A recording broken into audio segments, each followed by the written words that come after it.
Hi everyone, welcome back to another episode of Wailed On. Today's guest is Trajan. Today will be slightly different from the usual format. With Trajan being a caster, I've slightly tweaked some of the questions to suit. You may recognise him from play-by-play casting with Esports Scotland and the Nuel. Today we're going to talk about his time casting in various competitive leagues. Okay, Trajan, what's your full name, your online handle, your age, and where did you grow up? My full name is Callum MacDonald, though a lot of people call me CJ, hmm because I live in Scotland and there's 1,000 Callums every square foot in this country. So, CJ MacDonald's probably what I'd go by. Trajan being the handle, as you said, I am 27 now as of this year, and I grew up around the UK. I was born in the Isle of Man, and then I moved to England in Sandhurst when I was like 1.5, and then Scotland since I was 6. So hmm that was all the way through uni. And then a little bit after, lived in Leicester for a couple of years, and then came back to Scotland after. So, and then I've been in Aberdeen and then back to Glasgow. So kind of all over the UK at this point, which is why my accent is just like generic English with a bit of random Scottishness in there. But that's, I think I'm old enough now that I can't change it. I think it's stuck. Yeah. No, it's interesting. I wasn't sure where you grew up, if you were from like northern Scotland or Yeah. whereabouts you grew up, sort of thing. Yeah, interesting. Okay, how did you find out about League of Legends? My brother put me onto it. I think I have an older brother. He is 30 right now. And he put me onto it. I was still at school. He'd gone to uni at that point, and that was in season 2, I think. When I started playing, and that was I'm trying to remember who, like, everyone tries to remember like what the champion was on like the login screen. hmm I think it was Darius, maybe. Oof, a while ago then, Um, for sure. it was a while ago. I think it was Darius, around that point. But yeah, so my brother put me onto it, and then I was playing with him and his friends. And then when I came to uni, like there was already like a group of people, and that was season 3, somewhere around there. So I just kind of jumped in with that crowd. hmm Cool. Yeah. Um, what was your first experience like? It was good. I started as a Garen top main. Um, back when he Qs, he did the flip. It wasn't just like big sword, and I would brush camp at level 1. Back when there was just the 2 brushes, I'd brush camp at level 1 and do huge trades with Q, and then just like try and lane dominate with Garen, and that was good. I enjoyed that a lot. I had a good experience with League. I didn't kind of This is obviously like way back in the times when it was a lot easier to get into. I think like everyone was worse. Like no one had any expectations of how good you should be at that point. So like hmm you could just jump in and be bad, and everyone was bad. So I think that was good. But so I started in top as Garen because he was free, or like one of the cheapest champions. And this is just the simplest, and still is. It's just very linear gameplay with Garen, and we enjoy that. But I think I think I was mainly playing top for the first like while I was learning up until 30, and it was like mainly Garen the whole time. hmm Oh, fair enough. Uh, so what's your main role and what made you Mm. decide to play that role? So now it's currently my main role is probably bot lane. I wouldn't say AD carry because I play a lot of Ziggs bot lane, but it's like Jin, Ezreal, Ziggs, MF, nothing that requires any attack speed mechanics because I don't have them. It's just like I wonder if I probably shouldn't be maining bot lane because I have like 4 champions and none of them require any mechanical skill, but hmm apart from Ezreal, I guess. But I think that it's currently bot. For most of the time, it's been mid, and this season, it's probably going to be mid again because playing non-true damage late scaling AD carries versus the current bruiser tank meta doesn't Mm, look like a lot of fun. So I'm probably gonna go back to playing mid and playing like mages and stuff in mid, like Syndra and Azir and Swain, and I'll just play Ziggs mid instead. But yeah, I think mid mostly. Recently, it has been AD carry because I just wanted to like dedicate a whole season to playing AD carry, and then it wasn't very fun. So probably not gonna do that again. yeah. Oh, it's a different game. Like, Yeah. yeah, I know what you mean. I can't do the attack move and stuff like some of these guys that can attack move. It's No, me insane. neither. I just don't. That doesn't. work with me for some reason. I've Yeah. missed it. It's like the accent thing, you know. I'm not gonna get it now. It's too late. If I'd done it when I was 19, I could probably do it now, but I couldn't do it then. I'm not Yeah. learning that now. We're past that now. Okay. Mm. And what made you decide to get into casting? So I got into casting because when I'd moved down to Leicester, and this was in 2018 going into 2019, Hmm. I was just like I was currently like in a long-term relationship and still I'm in that relationship with my partner, and I'd moved away and I was living on my own for the first time. I'd gone from home to uni halls to a flat with my brother in Glasgow. And so I'd never really been out of my comfort zone fully. And I moved to Leicester for a job, my first full-time job, like really just throwing everything out, pushing like the boat, everything out with the bathwater and all that. And I was like, okay, I need something else to do basically because I was doing finance. I didn't know anyone yet, and finance is boring as hell. So I need to like something to care about basically. I was obviously still playing games a lot, but like I needed like something that I could work at and improve at and progress with that was actually interesting to me. And so I thought, okay, I'll try casting because I'd done like uh adminning before, like tournament adminning with a group called Compete League from way back in the day. One of the original like EU amateur grassroots leagues was called Compete League, and I did organizing for them. And then I'd been on camera once because they needed someone to fill, like just for like an analyst desk style segment. And that was just like really fun. We're obviously like very bad, very stressed about it, but I liked like being on camera and talking about the teams that I'd come to know, like just from organizing and like admitting that league. I was like, I care about these players now and I've watched them and I've seen like the journey and I enjoy talking about it. So I was like, I should try casting because that's what they do and I need something to do. So that's basically it. Interesting. Yeah, yeah, definitely. It's yeah, so you did have some kind of background, I guess, in tournament organization and things like Yeah. that. So maybe just from that offshoot, like you decided Yeah. why not have a go, I see how it goes. Yeah, I had the Compete League stuff. Like I did the organizing because I wanted to like get experience because I come out of uni and I'd done stuff with the gaming society at uni. I'd like been the treasurer of that, president of that, whatever.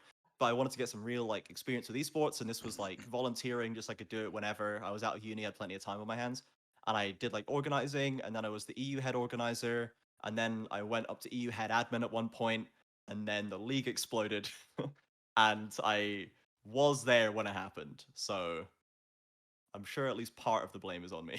But there was a lot of problems with Compete League, and there's plenty of other people who were like still around there that will tell you the same. It was a mess. There were a lot of problems there, but like I went all the way up to the top and then nuked it somehow, I guess, and destroyed one league and joined another. Oh my But God. it was one of the people who was on the other side, like of that disaster in Compete League, who ended up reaching out to me to be a part of one of their later projects that ended up being a big step for me in casting. Like, so they obviously thought that it wasn't entirely my fault, I guess, because they reached out for me to be a part in it. So I guess they thought that I knew what was what, I suppose, and had my head screwed on right. And then that was originally for adminning, and I ended up pivoting to casting with them later because I didn't have time for adminning. But it was I that was essential to getting started in like understanding how amateur grassroots stuff works just in practice, because it's very easy and a lot of people go, I can start a grassroots league. You just like make a discord and you have like an admin and that's it, and that's it, and they just like it falls apart, and there's like within a week they're buried under smurfing allegations, and they just like the whole thing explodes, right? Oh So man. that was very useful.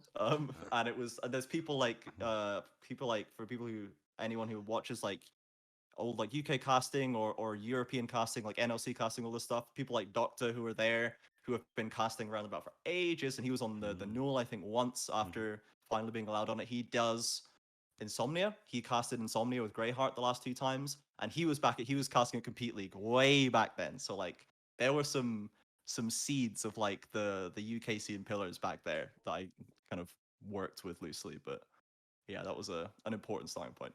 Interesting. Yeah, yeah, cool. Um, so was there any other games that you were competitive in or you thought about casting before League? The Or only other game at the time was Smash. I played sadly not Melee. I've never taken the time to learn Melee. It's back to the like why I can't learn Vayne, you know, like I just don't have I'm not gonna learn to wave dash. I love Melee, I love watching it. It's like my probably my second or favorite esport to watch, and I've been watching competitive Melee for years and years, but I could never learn it. So I played like the new Smashes when they came out. I played them just casually with my brother. We played Melee as brothers at home, and then I played like Brawl and Four and Ultimate, and would I did go to locals in Ultimate, Smash Ultimate, and I did cast a couple of local tournaments, and I was going to cast a regional, but then I couldn't because my girlfriend went to hospital, so I had to leave. Oh, So I almost cast a regional for Smash Ultimate. But that was the only other game I think that I like really connected with at that level. But the only other one that will happen is Project L. When Project L comes out, I'm gonna be all over that shit. I swear, I'm gonna be deep in that because it's fighting game and I like fighting games and it's Riot and I like Riot games and it's gonna need casters. And I think that like fighting game casting is such a unique beast in its own sense. So that is gonna mm, be the other. That's gonna be like the second official one for me when it comes out. cool. But there was a dabbling in Smash for a while. Yeah, yeah, cool. Yeah, yeah. The Project L thing looks really good, man. Like, just Yeah, seeing some of the development videos and things like that. Like, yeah, I grew up playing like Tekken and Mortal Kombat and these things, and yeah, like with lead characters, it's perfect, man. Big yeah, universe, tons of characters. Like, yeah. They've got the they're perfect setup, like yeah. the right devs, like the beloved devs, like the Evo founding devs, who like they've got rollback, they've got all the pieces they need, and then they've got a mountain of Lux skin money to fund it. You know, so like I don't think there's any way that they ruin it. I don't think Riot has actually released a bad game yet. Like they've released games like Legends of Runeterra like aren't popular, but from people I know who play it and play games of that ilk a lot, it's a good game. Like it's a hmm good card game. It's just that that market is just smaller, but like TFT is massive now in terms of taking over that space. It knocked hmm Auto Chess out of the park like in a week, and like Legends of Runeterra is a really good card game. League is obviously League. Valorant is popping off like insanely hard now as well. Like Riot just can't really miss in terms of the Yeah, actual game they put out. So I think Project L is gonna slap. yeah. That is one of the things like I feel about them. I mean, don't get me wrong. There is it is a bit like copying someone's homework in a sense, but they always seem to copy the homework and make it better Yeah, somehow. so yeah, so they're so great editors. They're yeah great editors at Riot. Give them your homework yeah and just ask for it back for a small fee, and it'll be better than you gave it to them. definitely Yeah, definitely. Um, yeah. okay, when you think about the game, what percentage Mm. do you think the game is about macro versus micro? So I really enjoyed listening to the responses from the players on the previous versions of this interview. My position on this is that as opposed to the whole game being splittable by percentage in that way, micro is just versus macro. These are skills that are more important at different stages of your league development. So Mm, like at the very beginning, you need uh, a pretty low level of micro to survive, and then you get these like basic macro ideas that can really, really help you avoid having to deal with the micro question at all, like very easily. Just not putting yourself in bad positions or not taking risky fights or doing all this stuff can save you a lot of trouble. Because I've never been a micro player, um, but you can micro your way up to like low plat with no brain, potentially even some. I'm sure some people would say low diamond. I don't think that's true anymore. mm, I think that micro and no sense of what you should be doing and when, but you're just like looking at your screen, you know, no mini map. You're just like laning and you're really good at Yasuo or Vayne or Aurelia or any of these champions. That can get you up to like low plat, I think. And then you need basic micro, minimum, like you need concepts of rotation timings and like when you should fight, when to group for dragons and barons. And like that gets you up to like Diamond 2. And like if you have basic macro and micro, you can get up to Diamond 2. And then before you can like get to Challenger and Grandmaster, at some point you'll get to a point where you need micro again. You're like micro gets you off the ground to a certain height, like middle floor. Macro gets you all the way up to right below the top. And then before you can make that jump, you have to then the micro has to improve because then you have to be winning the situations and like also making the right macro plays most of the time, but like knowing when to apply this like very high skill. and you can like skill your way out of problems you couldn't really deal with before. So I think it's just like a step ladder, I guess, where you need micro to get you to the point where you need macro, and then at the very top you need macro again to get like Mm, the last way there. yeah, that's an interesting take on it, honestly. And yeah, I think you're certainly onto something there. I think like the people above a certain level, it's just like the extra 5%, 10% or whatever in these things that can make all the difference, right? I Yeah, for actually I sure. actually skipped a question there by accident. Um, Oh no, it's pulling the curtain back. It's all falling oh apart. no. What different tournaments or leagues have you casted in? That's a big one. You skipped it. You went round the mountain I know, I instead know. of I over don't it. know how I done. Honestly, don't know how I So done it. uh, I'll try and keep it relatively short because so I've been casting since start of 2019 was when I started. It was a group called Serenity Gaming. I believe they're still around. It's a grassroots league, Hmm. and they will let anyone if anyone here wants to try and cast. There are several grassroots leagues that will let anyone just rock up and have a go, and they're really useful for this because their production is actually really solid. So Serenity Gaming was one, and then there was Red Gaming at the time. I think it's still Red Gaming. It's going to be Phoenix League at the time. They were very sus when they were Red Gaming, but they're now actually good again. There was uh, Compete League way back in the day as well. But that now, what has come out of that whole mess is Valance League, which is the other grassroots one, which is I think probably the best one. Would now be probably Phoenix League or Valance League, but they're really good. So they're like the three foundation grassroots, and I started with Serenity. Then I kind of did that for a while, and I got onto the Nuel as a color caster, because I was color at the start then, because I think a lot of people start color because they're not confident and they don't have to like do the play by play flow statement like smooth fluidity. A lot of like the small broadcasts, the play by play is basically the host as well, so you have like a lot of double duty off camera, but or out of game I should say. But once you get confident, I discovered that play by play is actually way more fun than color, for me anyway, and I think a lot of people have that path. And I also just like don't know enough about the game. I was like I'm not going to be able to study the game at a high enough level to make it as a color. I will cap out very hard as a color quite quickly. So I did, and then I was like, okay, I'm going to be play by play now, and I switched. So I did Null as a color, and I was doing Square One at the time as a color as well. And now that is what the old Completely guy, a guy called Tom Hench, and Kai Prioska, who's currently the product manager of NLC now, they started Square One back in the day to try and make a good grassroots league because they had been in several, they'd been in Compete League, they'd seen that blow up. Kai Prioska had also started something else called Venom League or something like this.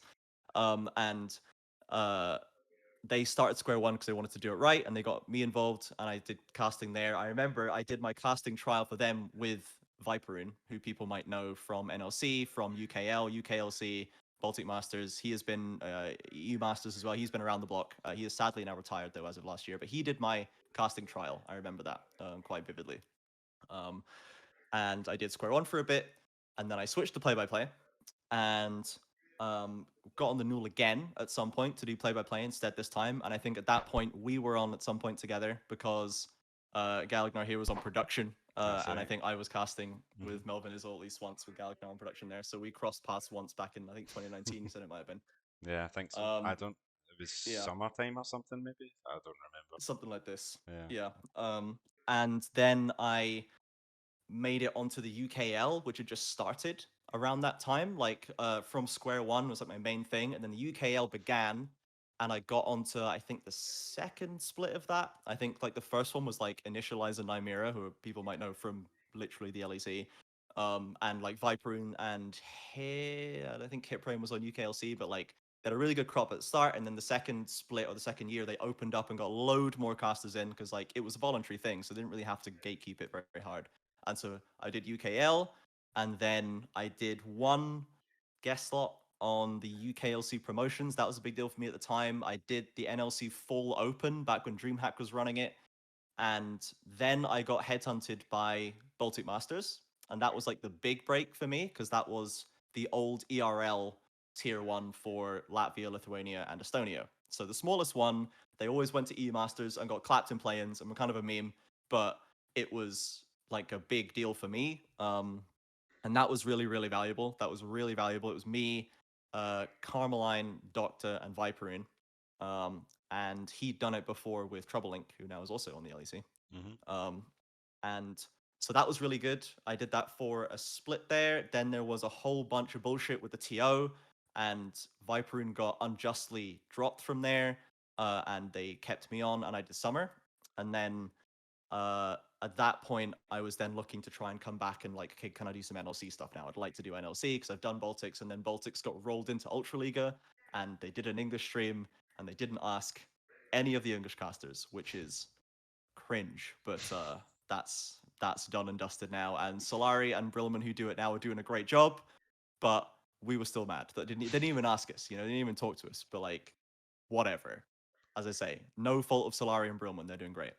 But I think that at that point, I wanted to come back to NLC. And what was I doing at that point? So that was I'd done Baltics. Baltics were blown up. I'd done EU Masters play-ins once with the EU Universe, and I've done that a couple of times since as well. And what else was happening at that point? At some point later on, I guess they just kind of dabbled around and did bits and bobs. I started doing the CBLOL unofficial English stream at some point, which is actually a lot of fun. And the region is bonkers. It's very fun to cast, and they have like the CBLOL has some of the most like exciting. They've got a great studio and they've got a great production as well, and they have a really great set of players. They're really fun to watch. Like Titan and like Aegis and these peoples that have been at MSI and Worlds, they're so fun, and their personalities are really like huge, you know, and they have a liberal cutting to player cams to see them like standing up at their desk and like screaming at the opponent mid game. They've just like won a Baron fight. The fight's not even over, but they're like fucking giving it all that like over the stage at their opponent. It's so good. It's like a COD match. They play League like Call of Duty. It's so funny. But um and so that's really fun. That's just like it's a good practice and like a really good bunch of guys there, and the region's really exciting to cover. And did a couple of like dabbling in and out, a couple of guest bits with NLC, the guest on NLC Division 2, did the NLC Division 1 promotions at one point. And in 2021, I noticed that Esports Scotland existed. Yeah. Finally, having just had no idea somehow that it was a thing. I think SEL4 was it the first league, or did they like do it in SEL1 and then skip it for like 3-1s or something? Yeah, there was some issues from my time working with them. They did Yeah. say that I don't know if it there just wasn't the interest back then, but Mm. I was always kind of asking them about it because it was my main game. Yeah. When When's league? When does yeah, league going on? because I was doing broadcasts for Rainbow Six Siege, which was fun. I really liked it. I got to Yeah. see the game. I did like Rainbow Six when I was younger, but I'd kind of fallen away, and then this came up, Mm. so I was like, I'll give it a shot. But yeah, I was always kind of nudging them, poking them. Yeah. When are you doing league? When are you doing league? When are you doing league? Like the annoying Yeah. And kids. it worked. When are we And then there they yet? did When are we league. there So yet? So, yeah. like SEL4 was the first one that they kind of. Yeah. Oh no, sorry, I should say Mm. there was the Esports Wales versus Esports Scotland Yeah. like show match thing. They were talking about Yeah. this, and I played in that, and they kind of I realised, remember oh that. wait, there's a lot of viewers on this league thing. Yeah. Maybe we should run Hang that on. again. So yeah, Yeah. and then I SEL4 is remember the that one. first official Yeah. So like tournament thing. yeah, that was really good. And then so they started SEL4, and originally, now like I'm not gonna hold Esports Scotland to the coals too much, you know, but and to be fair, I didn't know about them, so they didn't know about me, right? Like, and the original casters for SEL4 were Ravishing Ravish, who is Canadian or US, and I think Dia, who is US. Um, and Dia is also on the unofficial CBLOL English, by the way. He's a lovely guy. But um, I basically reached out to Esports Scotland to be like, I just found out you existed. It's like a week into game already. No worries if not. Like, I'm not expecting anything, but like, I would love to be involved with what you're doing here. If you ever need like a subcaster, if you ever need a subshoot caster, I would, I will be there. You know, I would love that. That would be great. But no pressure. because like obviously this is a week after it started already by that point. There's no way I expected anything to happen. I didn't expect to hear back from them at all, honestly. And then like 3 days later or something, they were like, "Can you cast today in like 90 minutes? Because we need a sub." And I was like, yes. I haven't showered yet, but yeah, because I think they found out. They were like, "Oh, this guy lives in Scotland. Oh shoot, yeah, just get him on right now." And then they, to my mind, quite unceremoniously kind of dumped the other casters very quickly in favor of Really? me. Oh my Like, god. I don't know if and how much they were being paid. Ravish, I would assume, is a guy who is you pay him to cast on your thing because he's good. Like he is experienced to that level where he should be paid. Dia as well, to be honest. I have no idea if they were being paid. But like, why else would they be casting the Scotland League? You know, there's no other like inherent intrinsic connection or value there. Maybe they were just killing time. I have no idea. But like, I think that they got not, and I was like wanted to. I went to Dia specifically because he was originally going to be casting, and then they like basically booted him for me, and I was like, just to be clear, I didn't want this to happen or like tell them to happen. Like, I hope if you still want to cast this, I will tell them that you're going to cast it because like you were booked first, right? That's fair, and I will be a sub. I don't care about that.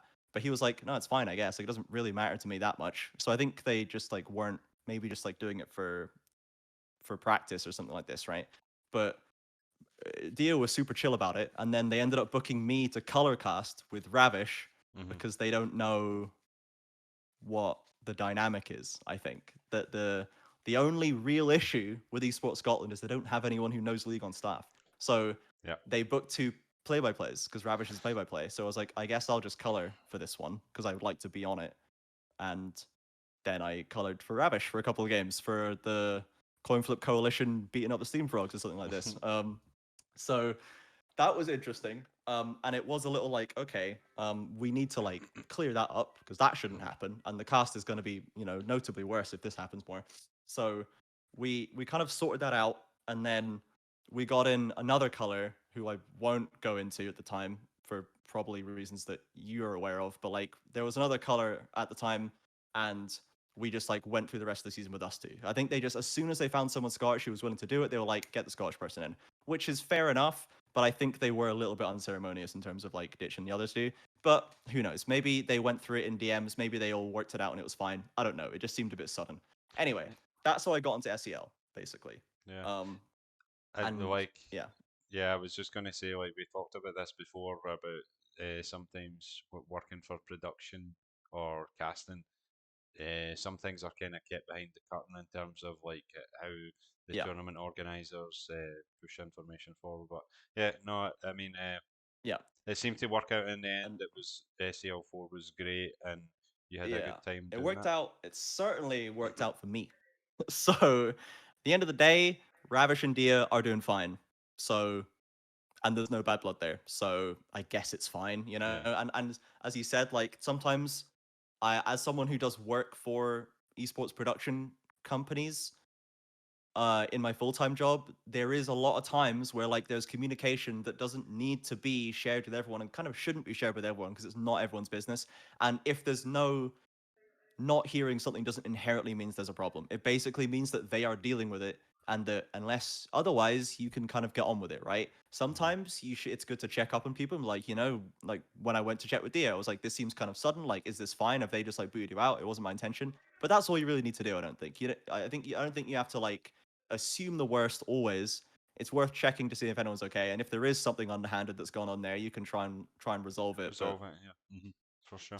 there is a lot of stuff that happens behind the curtain that can stay there because it's not relevant, and there is like a lot of tension between talent and production because there's not always that sense that information is being freely passed, and there's definitely room to pass more information between talent and production sometimes. That's 100% the case, but it's not always the case. So Yeah. Yeah. it's a For sure. fine line, and you basically just need to find a company to work for that you trust, which is tricky sometimes.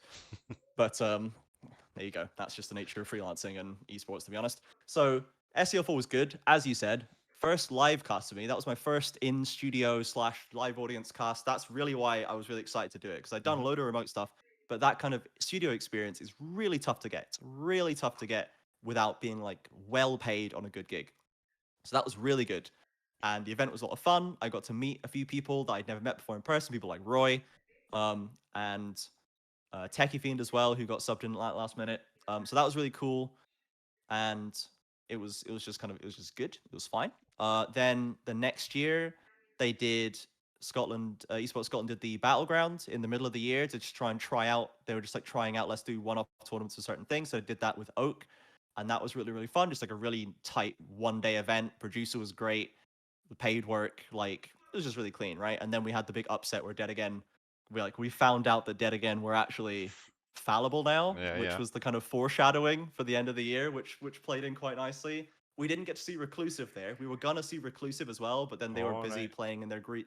They were playing in a Greek tournament that they had already, like, there was like the semifinals or the finals, something. It was like a big deal match that they had, and they were late, so they got DQ'd. So we didn't see them, which was kind of good. It kept the mystery up, and then they we roll forward to SEL5 where we have double the teams. It's way more exciting. We've got like Crisis Vossen resurrected from the grave after a year off, to bulk out Saltire, which was crazy. And this is one of the things that I really like, right? Because I think that there was a lot of confusion at the time because I knew that who was on Saltire. It was like on the actual Saltire NLC roster, it's like Leon and Craney, Lewis, Techie, and Kolsch. No, Donut. Donut. Donut. It's Yeah. Donut. Yeah. And then instead of just running that, which I think was probably what Atreides, like Paul Atreides, the head of Saltire, thought was going to happen because it is his team. Like they split it, which I like for SEL because I think that this isn't, they have the NLC thing and they're doing that, but because there is the Dead Again roster that they put together again for the defending the champion defense, and you're basically just spreading the good players around more teams, which Mm, I think is good for the competition, right? Because it is like its own kind of, the Scottish scene is its own thing, and I just want them to be more competitive teams. And it was so much better than yeah. SEL4 Yeah. It for was that great. reason. There were one and a half competitive teams at SEL4, in my opinion. There was Dead Again and Skelp, if Dead Again, like, you know, broke their ankle on the way to the desk or like sprained their finger, or Or Kolsch like got his arm yeah. snapped again like before playing or whatever, you know, that's like, if Kolsch came onto stage one armed, maybe they could have won. But I realistically, I don't think there was a universe where Skelp was going to win that. Like, No. and that's kind of what we saw. There was one game that was close, but there was like, it was, even more like heartbreaking. Even when they had that opportunity, Ewan just fucking robbed it out of them Yeah. straight away. Like they got one big massive fight. Like now they can take Baron and then they can just walk it in. And this is what they needed to open up game one. And then he just rolls out of base and yoinks it. And you're like, well, okay. And then it was Yeah. just all downhill from Yeah. there. So like I think that was pretty much fork and gone for SEL4. But SEL5 was nothing like that. We had four teams that could easily win Oh from the yeah. get-go. For And then it sure. looked kind of like that for most of the way. Like if Dead Again hadn't been, you know, owned by by the seeding a little bit and like by the 60-minute, or no, that was Scalp. No, who was owned by the 60-minute So banger versus so Bomb it's Planners? Skelp Whalers were dead again Yes, previously. yeah, yeah, Yeah. yeah, So yeah, yeah. So they got owned in 60 minutes by Bomb Planners. So yeah, they got like it was a tough break for them, but like for sure. realistically, with perfect seeding and everything going as expected, you'd expect, like, I would have expected Scalp, Reclusive, Bomb Planters, and the Saltine. Grizz. Yeah, Sulta. Oh, That's the other one, not the Saltine. Yeah. Grizzlies. No, yeah, I no, mean the yeah, Grizz. yeah, There was like some other teams who are like peripheral, like yeah. they looked like had Like some Grizzlies and Bomb firepower, Planters right? could have gone either way, kind of. Yeah, You yeah, know, like if for sure. Grizzlies had been on form and Bomb Planters maybe didn't have synergy, or like they didn't, or they got like less of what they needed in draft, maybe then I think Grizzlies could have Mm. easily, or should have, put up more of a fight than the nightmare they had, unfortunately. Yeah, But yeah. I don't know what happened there, but like some of the names like the Heathen and stuff like that, these guys are in yeah, UKEL and things like that previously. So yeah. that No, and playing really just well. yeah. The Heathen himself got robbed that day. He was like carrying that team into any good situation they had, and Mm. then there's just always something going wrong. This would be interesting actually. So um, talking about SEL 5, like the two groups, you casted the game, so you maybe have a bit more insight than me or some of the other people that were Mm, watching, because it's a long day, right? But you're involved in yeah. it directly because you're commentating. Um, what was your thoughts on Group A and Group B? Like the we talked a little bit about the teams, but maybe just a bit more in depth about Mm, the games or the yeah. highlights from A and I really liked hearing what the other players had to say about it. Honestly, in the previous Wailed On interviews, like how the what their perception of SEL four is. That was really B. interesting. So basically, I think that the we expected tighter competition. That's what we got. Obviously, the Bomb Planters was the highlight of the group stage because the way they won matches was just crazy. Like, Mm-hmm. and their drafting was really exciting, and you could see like how much influence like the disconnect was having just as like a single kind of pivot point. The Yep. disconnect was the most valuable player in groups for his Mm-hmm. team. If you like, in the context of his team and everyone else, he was just massive for the group stage.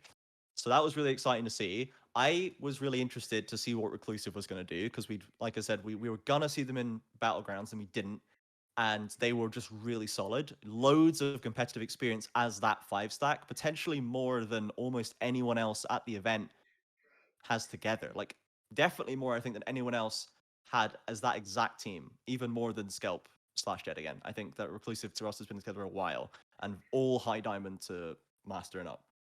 So I was expecting a lot from them, and we did get like a pretty solid performance. Like Marsk on Cassia was an absolute god, and I really wanted to see like Marsk versus Disconnect, but we didn't Mm-hmm. get to see it, I don't think.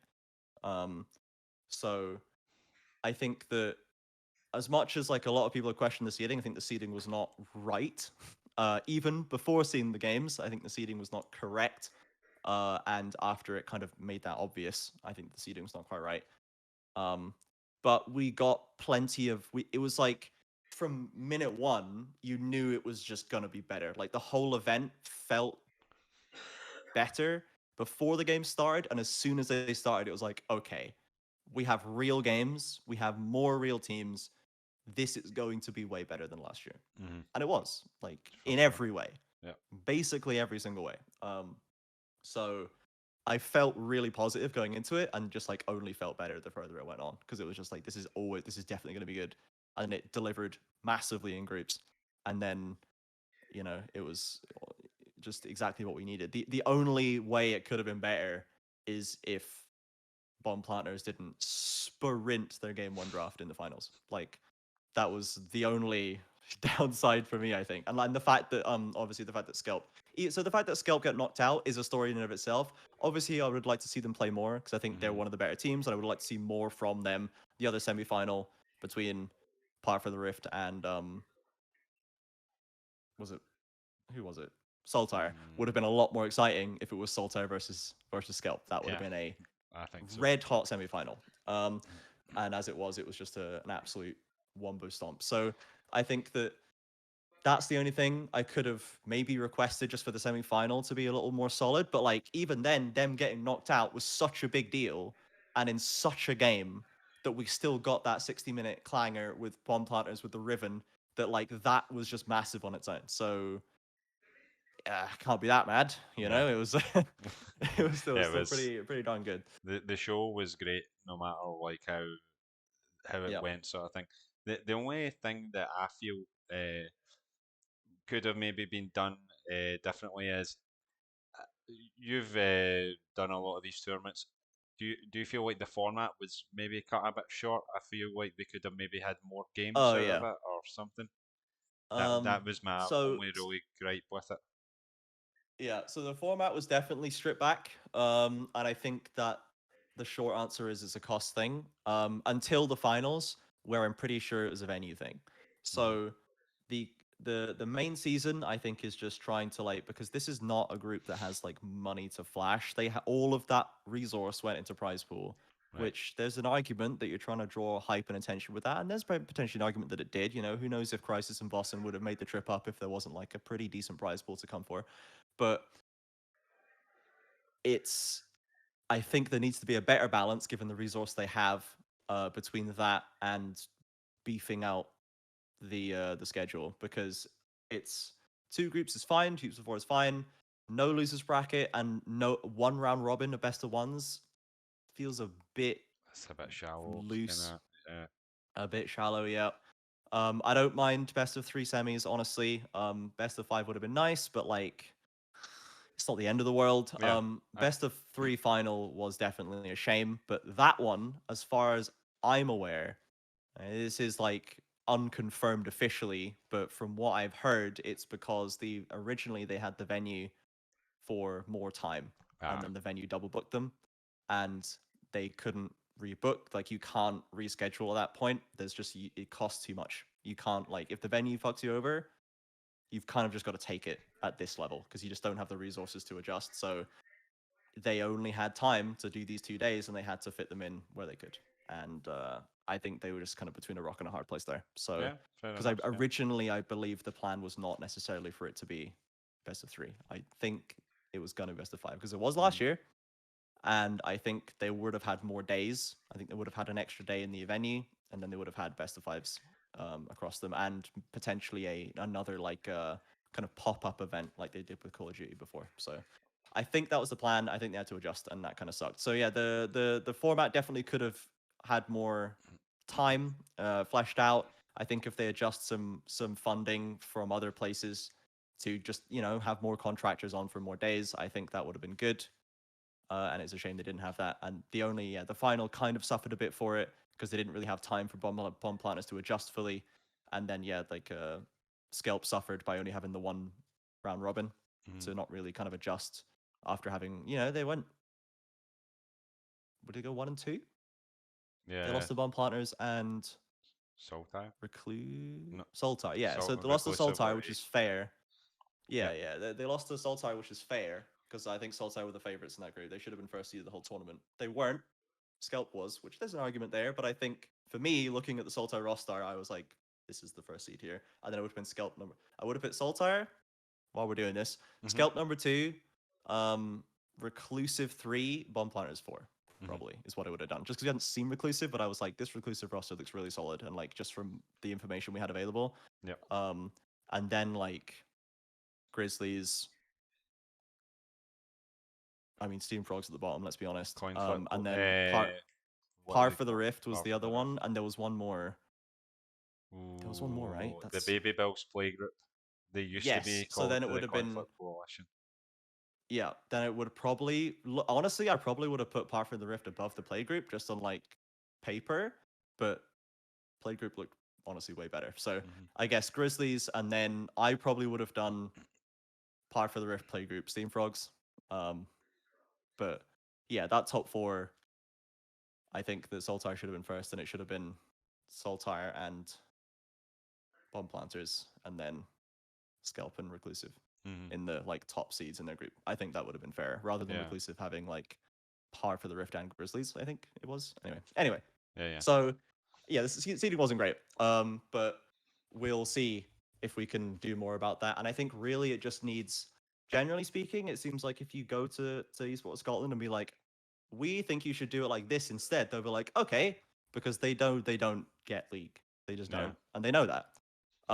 If you let them leave them to their own devices, they will get on with it and sometimes do it wrong, like with the casting booking stuff. They booked me and Dusk again on the finals. We're both play by players. We told them this. I told them at the start of the season, I said, I will book your colors. I reached out nice and early and I was like, just to let you know, I definitely like to do SEL again. And they're like, cool, yeah, sorted. We'll have you on. Great. And I was like, if you like, I will book your colors because I know people and I know that, it's hard to find casters and stuff. And I will reach out and I'll book them. And what I really was saying was, I will book them because you're going to book a play by play with me again. So I went and found Chimera, which was a diamond in the rough of there's no Scottish casters. There's me and Dusk. And that's it. And we're both play by play. So we went and found Chimera, which was great. And he was exceptional, considering he'd never casted before that point. He'd never done anything on air before. So that was great. And then unfortunately, Chimera couldn't commit to the finals because they didn't contact him in time, even though I told them to. And he asked them. and they didn't get back to him and to book him in time. And he has like professional tryouts to play in because he is still a pro player. He swapped to support and is now playing in Spain. And like he needed to focus on that. And if he'd known when it was, he could adjust his tryout schedule to match, is what he said to me. And then this was beforehand, you know, and I was like, okay, ask them. I also prodded them, and just nothing happens. He was like, I can't commit to this like 3 days beforehand, man, because I have to like travel for this and I've got tryouts to do, and this is like my actual like goal is my full time thing is still the pro play. So Hmm. we didn't get Chimera, which is sad for him, really. And it's sad that we couldn't have a play by play and a color on desk. But I will say Dusk obviously did a fantastic job Yeah, considering the absolutely. situation he was put in. Yep. And I could just see when they added him to like the production group, I was like, that's interesting that Dusk has been added here and I have, and there's no other colors. That's fascinating. I wonder what he's doing here. I wonder what their plan is here. I think they're just gonna. I know it. I know they're gonna do it, and I just waited for a little while, and then I reached out to ask Dusk, and I was like, "Have they booked you for the finals?" And it was like, "Yeah." I was like, "Well, they booked me for the finals." Like, unbelievable. And we were both just like in Discord DMs, like, "What are they doing, man? Like, we can't." You try to help them, and they just don't listen and do it wrong anyway. After you've told them how to do it right. Anyway, SEL 5 was fun and good and way better than SEL 4, and SEL 4 was already fun and good. So Yeah, like, yeah. if we're on this trajectory, we're solid. You know, we just We're have to keep headed at to the moon, least that right? level of teams. And I think, given if they have a better roadmap and they have more engagement, we'll be able to get more people in and just like spread all the skill around, and we can all have good, close, fun games with each other and just Hmm. have a blast. And I think that's mainly what it's going to be about. And I'm Definitely. down for that. Yeah, yeah. Every event that they have seems to get better. Again, like League, I guess SEL4 was maybe, they just kind of put it together. They maybe never fully understood it because none of them are. I don't think any of the Scottish esports people are focused on League. It's not their main game. No. So there's going to be teething problems, but at least, like you said, they're willing to take on criticism and listen to people Yeah. who are involved in these things. So I imagine SEL6 is going to be great. If, like you said, SEL4 here, SEL5 here, SEL6 will just Mm. be, it'll blow it out of the Yeah. water, right? So, yeah, Yeah. and just like we were maybe a bit critical of them there, but I just want to say like thanks to Yeah. all the guys at Esports Scotland because they're doing a great job. Yes. Like like in terms of what they're doing for the scene and making tournaments happen and things like that, they're doing really good work. So yeah, Yeah. Without them, we would have nothing, exactly, literally. exactly. And So that is we don't want to have nothing. And yeah, we do appreciate the effort you guys put in. I just want it to be as good as it can possibly yeah, be. But for I sure. also don't have time to go and run it fully, you know? Or I might, but I just can't, you know? So it's tough because, you know, no one's really got enough time, it seems like, to kind of do get in the perfect world where everyone can just do everything perfectly. But it's certainly, as we said, big improvement over SEO 4. SEO 4 was already a lot of fun, and you know, learnings have been taken. I don't doubt, and it Hmm. was all gonna be very nice this year.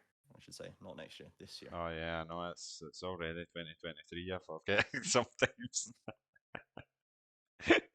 Okay. Yeah. Is there any other like tournaments or leagues or anything that Mm. you've played in or you've casted in that you'd want to talk about? I think that's all the major ones casted up to date. I Hmm. might have forgotten them here and there, like I think that's all the big beats covered there. I think I in terms of play, because obviously a lot of the people here have been players. They've all had their long histories. I played in Nuel for Glasgow Uni Hmm. for the GU Tigers, at least one or two splits. And before then, with just like another random, I don't remember what that Nuel team was called, but that was back in like 2013 or 14 or something. And then the GU Tigers was later, like 16, 17. And the Tigers roster, that was one that where I did the best, or like where we did the best while I was on it. I think we were one win away from top eight North or something like that when there was like regional. So it was we were fine because like average plat, I think, roster. And it was me, my brother, Sean was in top lane. We had a guy called Aero Niero in jungle who was really solid.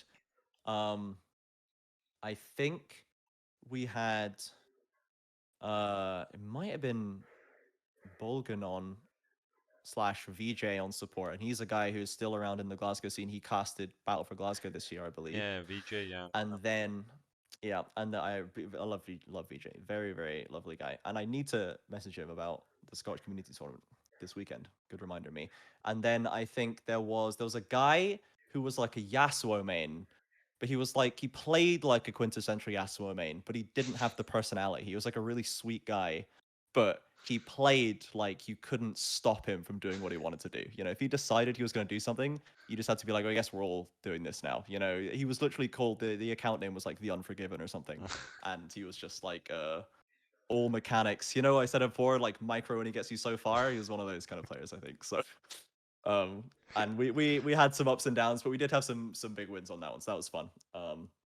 Yeah, that was Nuel, and then I almost went to the Belong Glasgow store when it opened. I could Oh, have been there, but ooh, I was too shy to go. really? So I could have been part of this whole journey with the Claymores and with Team Fire and all of this stuff, but I bottled it, mate.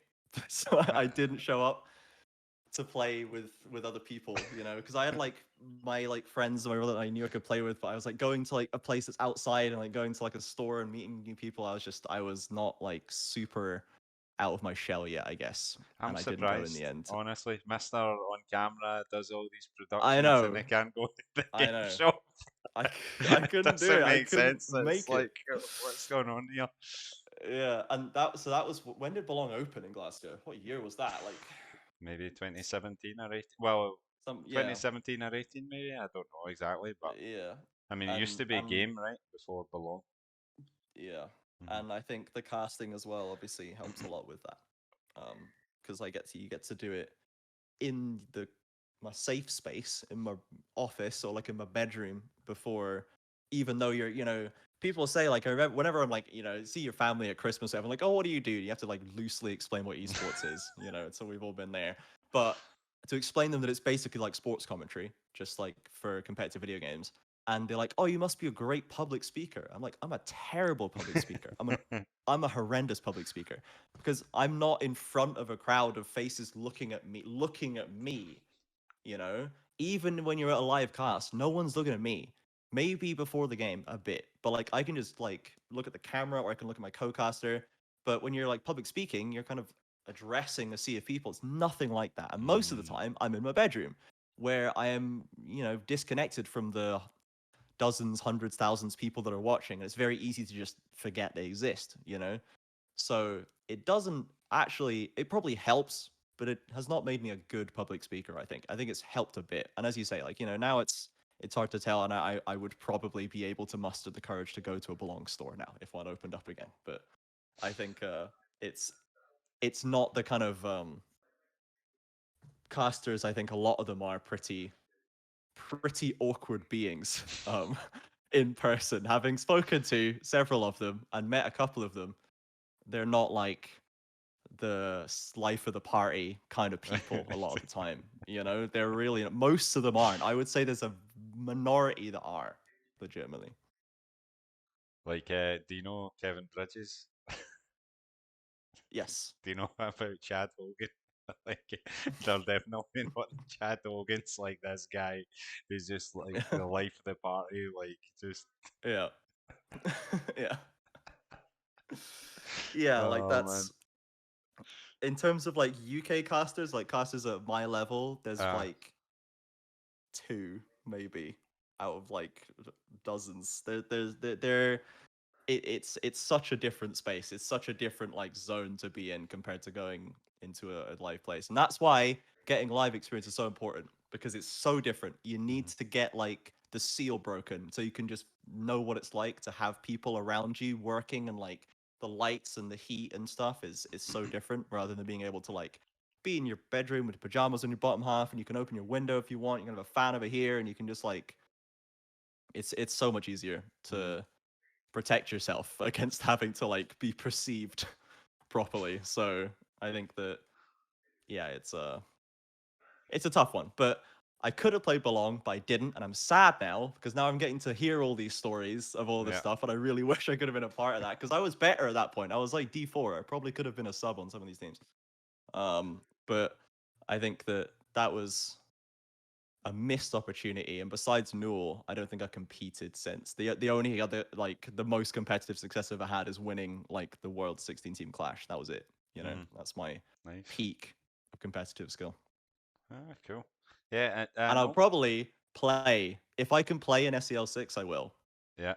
If I'll Okay. probably try and cast at least some of it as well, because like I don't think there's any inherent problem with that.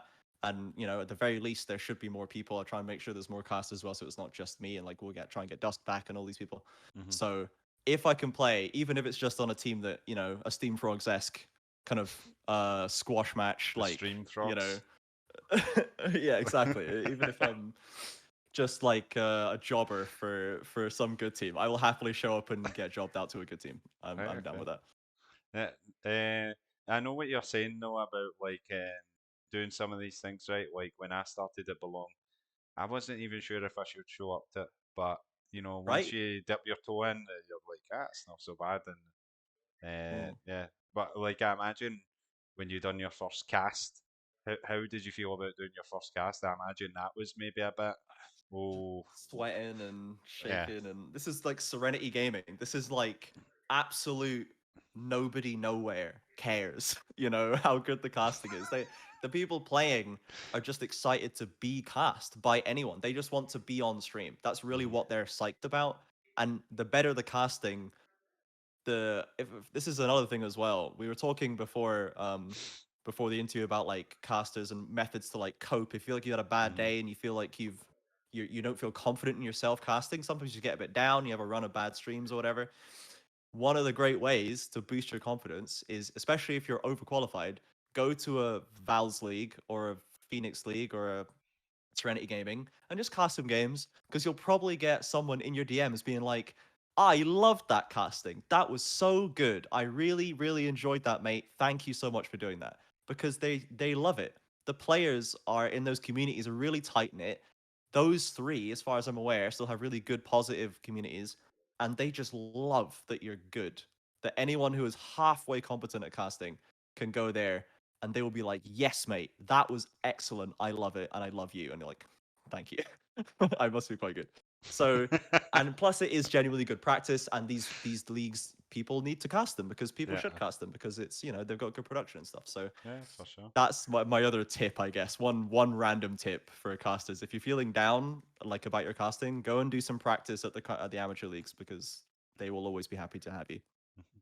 I mean, practice makes perfect, and you've got to Yeah, walk before you can run, right? So yeah, it's just the natural method, yeah, right? Or the like we talked about, build a foundation first before you shoot for the stars, yeah. right? So yeah. Exactly. Yeah. Okay. So what do you think makes a good caster? There we go. I guess that's a good segue on, right? I think that there's a lot of things that make a good caster. Ultimately, um, I won't prescribe any kind of casting because there's a big problem in casting where now that casters are more accessible and there's more of them and they are more willing to share and talk about their craft, people would become more kind of cookie cutter like that. They will learn how to cast from Medic talking about how he casts and they will try and cast like Medic, which is like there's a lot of good fundamentals to take there, but you've always got to try and make it your own to some way. And like I think a lot of casters, especially now in this current crop, that's like the same crop that Initialize and Chimera came up in, but they didn't have this problem because they're just like super individualistic people in terms of how they cast. Um, a lot of people like myself, like like Middlecott, like Milky Cereal, like Viperin. He was a little like, a couple years before our time, but then like I think a lot of these people would admit they have gone through phases where they have to unlearn all of the kind of cookie cutter stuff that they have found. They kind of notice one day that everyone sounds the same and they sound the same as everyone else. So they're like, oh shoot, I have to unlearn that and learn how to be myself again. So the main thing is that makes a good caster now in this day and age is being an individual, real human being on Hmm. air Yeah. because there's so much resource available for people to learn how to do generally good casting. And all of the casters, like at my level and below, are super willing to tell you that, and they'll help you, and they'll show you all those fundamentals just for nothing, because it's just nice. But you need to be able to be a real person. You can't just be a caster, like a generic caster. So I think that is what sets them apart. In terms of making a good caster, that's, I think, one of the most important things that becomes more obvious as you get into it. As I Mm-hmm. say, there's lots of resources in terms of how to learn how to do it. I know that Hysterics has done some like workshops on that on his YouTube channel. He did some streams on that. Medic has talked about it before. Middlecott does like casting tips on his Twitter. He does like little, just like bite-sized bits about like calls he thinks were good, or like posts just thoughts about what kind of makes good casting in the moment. So there's a lot of like good bite-sized stuff there, and on and on and on. There's loads of interviews with casters who talk about their craft. So you can find the information to learn at the fundamentals. Make sure you're being a real person, and I think be open to feedback and be willing and almost aggressively search for honest critical feedback, because a lot of people will just not give you the bad news. Mm. Or there are some people who will give you the bad news in an unconstructive way, and obviously try to avoid those people, and don't like Mm. waste your time trying to impress people who aren't going to give you good feedback, because there's no point. But find someone who you can trust and who you like and who you think is good, and you think like you can feel that you enjoy their casting, and ask them for feedback. And like if they're below a certain level, they will probably just give it to you, and some people will just kind of give you more or less, but and most people will give you something, even if it's not like a 2 hour long VOD review. They'll just give you like a couple of tips. You send them a clip and be like, what do you think about this clip? And it takes like 20 seconds to watch, and they'll be like, I like this, I thought this wasn't that great. Like, search for feedback, because sometimes it will be given, but a lot of the times it will not be given unless you ask for it. And make sure to impress that you want it to be honest and clear, and not just like, I liked this part. This part was good, and then you just kind of say nothing during the parts they don't like. That doesn't help anybody. All it makes you feel is insecure. Because like, why didn't like that? Why didn't they say anything? Mm. So be a real person. Actively, aggressively search for valuable feedback, and then I guess three is go and find all of the resources that are out there, because a bit of time on Google and Twitter, and you'll find them. Mm-hmm. No, no. I think you've given a great answer there. Honestly, I could see why a lot Mm. of people would maybe go. Like people have like benchmarks for these things, right? Like you mentioned Medic. He's Yeah, like like a great caster on LEC and like the LoL yeah, broadcast in general. So maybe it's like I guess it's like for people that play football or something like that, they'll mimic Ronaldo or Messi or try to be like these guys yeah, because that's the benchmark. And I mean, yeah, you kind of it's about your personality coming through, right? So there is like yeah, these maybe this skeleton structure of what a caster should be, and then how do you yeah, personalize it and take it on and bring your own yeah. character through, Because right?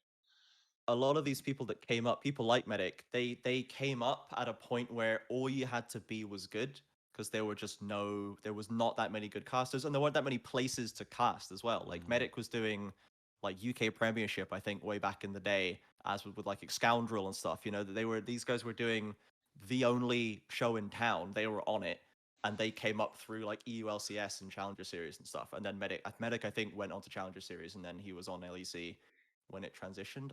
I don't know if he ever did EULCS. That might have still been like D-Man and Joe Miller at the time.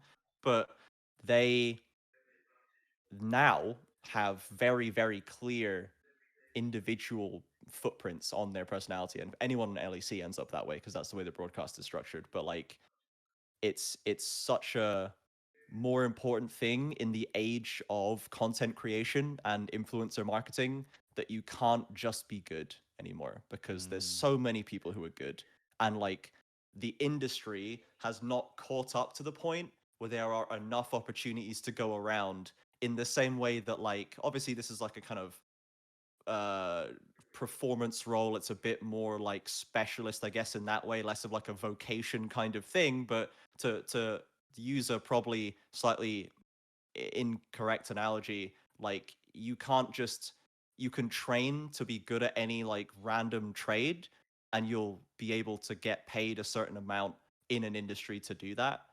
But like in casting, you can reach that certain level, but there's not just like enough jobs to go around kind of thing. There's barely enough posts to support anyone. And Mm, like there's barely enough money in those posts to support those few people who do get them. The market in the industry is people like to talk about how esports is booming. It's so small at mm, that level. mm, It's booming at tier one. It is growing and booming and is about to start bombing in the next couple of years. And the tier, the mid level and down is non-existent in terms of value. There's no money going in or out of it. There's just nothing there. mm, And the casters aren't, there's nothing to give the casters. There's no positions and there's no money in the positions that are there. So you can't just be good. You can't just train to be good at something like a skill, like a trade. You have to like be a bit of an influencer, a bit of a content creator. And that is a nightmare for me because I hate that stuff and I'm not good at it and I don't want to do it. But I also have a day job. So I can earn money there and then like just cast how I want to cast, right? mm, And maybe it works out. Maybe like you are someone that just people latch onto. Maybe you get a good opportunity, you make the best of it. You do like add your own flair and you have a really good day and you get like a good opportunity and it just comes together. mm, But it feels to me like you either have to get quite lucky. You also have to be very good at networking, as you have to be everywhere, but especially in esports and like the talent side of it, you need to be very good at networking so people like you and want to work with you. And you've just got to have like something about you that sticks because you can't just be good. So yeah, no, it's and I imagine like over the course of your time doing this, like how long have you been doing this? How many years do you think? I started at the start of 2019. So we've just rolled over a year. So 19, 21 to 4 years. 4 years, right? So I imagine Yeah. like you do. I don't know when you like had this like vision or whatever that you like, but it seems like from what you've said, it's been a development process for you over these years and getting into that format and getting Yeah. your personality and things across. No, it's Yeah, it very interesting literally stuff. only in like the latter half of 2022 has like when the personality stuff has really started to hit home to be Hmm. like the you can't just be good mindset like because before it was just like I want to be better. I just want to be a better caster and that was always just mechanical and like Hmm. how to be fundamentally better. And at some point, it's like obviously still need to improve. I'm not saying I'm like a fundamentally perfect caster, but it's so much needs to be so much more than that. You can't just rely on that, or you're just gonna get bottlenecked and you're gonna get plateaued, and it's quite disheartening. And there's Hmm. plenty of people who become very disheartened in that kind of position. So Hmm. it's just it needs to be, and that has just recently come about, and that is as well just because the casting landscape I think has is growing and changing. You know, it feels to me like there is so much more competition at my level and slightly below than there used to be because I think this big crop of people came up through mainly through Square One actually back in the day. A lot of people who were on Square One back in the day are now uh I think Nymera and Nishai's was on it, you know, back when they were starting. And just before it got nuked by Riot for being an EU league, not a UK league, they were on that, and then they went UKL, and then they went UKLC, NLC, and now they're in LEC, and that took them like 18 months. Yeah. Wow. So it's that crop from that kind of era, I think, kind of exploded the you can just pick it up, and there's places for you to practice and start getting good, and there are so many people who are willing to help you become better quickly that I think a lot of people start picking it up. Cool. Yeah. No, that was really interesting. It's certainly an insight into your like how you developed and your thought Yeah. process about things. Okay. And Yeah. just to wrap that up super quick, we can treat this as a call for anyone who watching and sees it. If they want to try and be a Scottish caster, we really need some. There are two, and they're both play-by-plays. And one of them doesn't even sound like he's from here, you know? Like we need more Scottish casters. And at the risk of like someone more Scottish than me coming up and then ESS just taking them instead of me because they sound better, like we need wealth of stuff because there is going to be more stuff to cast. And I, as much as I will be happy to cast as much of it as people will let me, we need more than that. And I'm happy to offer assistance to anyone really if they ask, or at least maybe even direct people to better if I don't have the time, or if there's a person better suited, like if it's a color, I probably could direct you to colors. But if I have the time and if I can help, especially for Scottish people who want to be casters, I will make the time because we really need to like beef up that side. You know, we're working on the player side and we're making progress on the player side already, but we need to get the talent side up as well. Mhm. Just for clarity, because I don't really know the distinction between these two. What would you say is Mm. play-by-play and what is color? Like, what signifies these two roles, or what makes So them unique? play by play is the immediate action that is going on, and in my mind, at least it seems to end up going this way, is a lot more focused on the narrative side, the overarching narrative side of Hmm. players and team history and tournament history, because that's something that anyone can research and weave in. The color side is the intricacies of the game at hand. That is the explaining the depths of comp and matchup and how a game is playing out, what is expected to happen soon, what an occurrence means for the state of the game and how that's going to progress. And they obviously can do all the other narrative stuff as well, and top to weave into that, Hmm. and should be doing that as well. So they are very much like I think the way I always liked the description of it was from Scar and Toph, who are probably the most famous melee commentating duo. Is that Scar, who is the play-by-play, draws the picture, and the colors it in, as it were. He adds the depth to it, but the play-by-play gives you the outline of what you're seeing and it explains and deciphers what you are immediately seeing, and then the color will explain why it's happening and give you the reasons and the implications of it. Right. Okay. Yeah, that's a good explanation of that. Yeah. Actually, this is maybe one of the things that I was like. You obviously have this dynamic where you have a play-by-play and a color.